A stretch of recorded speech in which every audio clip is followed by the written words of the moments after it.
Panagutin daw ni Pangulong Marcos ang lahat ng mga nagka-kickback sa flood control projects, kaalyado man o hindi.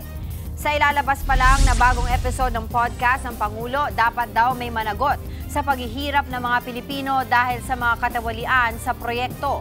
Nauna nang sinabi ni Pangulong Marcos sa kanyang ika-4 na SONA na makakasuhan ang lahat ng mapapatunayang sangkot sa korupsyon sa flood control projects. Inatasan niya rin ang Department of Public Works and Highways na magbigay ng listahan ng lahat ng flood control projects na sinimulan o nakumpleto sa nakalipas na 3 taon. Dinadaanan na hirap na dinadanas ng ating mga kababayan, they have to be told who is responsible and somebody has to answer for their suffering. Sorry na lang. Hindi na kita kaalyado kung ganyan ang ginagawa mo. Ayaw na kitang kaalyado. Mga kapatid, Angela Lagunsad Castro po para sa komprehensibo at makabuluhang balitaan at talakayan. Mag-follow at subscribe na sa social media pages ng News 5.